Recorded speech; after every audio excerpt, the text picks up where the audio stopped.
আমার বন্ধু সুমনের মন আজ বেশ ফুরফুরে। তার হঠাৎ করে মনে হইল যে তার মন অত্যন্ত ভালো, তার উচিত আমাদেরকে কিছু ট্রিট দেওয়া।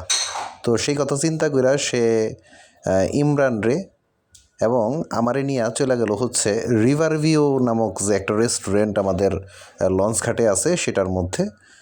তো আমার শখ যে চাউমিন খাবো, তো সে বললো যে হ্যাঁ ঠিক আছে, গরম ধোয়া ওঠা চাউমিন অর্ডার দিল।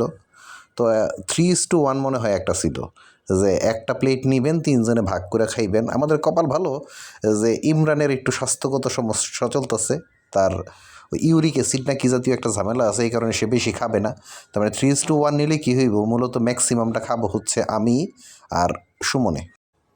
আমি বারবার সুমনকে জিজ্ঞেস করলাম যে দোস্ত, হঠাৎ করে আমাদের খাওয়ানোর তোর চাপ পড়লো কেন? যতই চাপাচাপি করি সে বলে যে বাবা খাওয়াইতে মন চাইছে, খাওয়াইতে থাক, এত কথা শোনার দরকার কি? না, আমরাও চিন্তা করলাম আসলে খাইতে হইব, খাইতে থাকি, এত কথা বলার দরকারটা কি? ঠিক আছে না, মাগনা খাওয়া যাইতেছে তো খালি খালি আর এত কথা বলে লাভ আছে?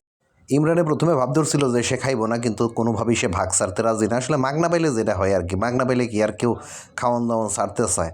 তো সেও ধুমচে আমাদের সমান ভাগই খাইলো। তো আমিও বৈশা বৈশা খাইলাম, যদিও একটু কম পড়ছে। আমার প্ল্যান ছিল যে আমি আর সুমনি ম্যাক্সিমামটা খামো। তারপরে কি আর করা, ইমরান বন্ধু বান্ধব মানুষ, কিছু তো ছাড় দেওয়া লাগে।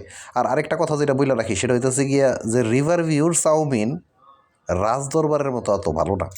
যদিও সুমন আর ইমরানের মতে রাজদরবারের চাইতে এই রিভার ভিউর চাউমিনটা ভালো লাগছে বেশি। তো আপনারাও খায়া দেখেন, দুইটার মধ্যে কম্পেয়ার করে আমার জানায়েন যে অ্যাকচুয়ালি কোনটা আপনার কাছে বেশি ভালো লাগে।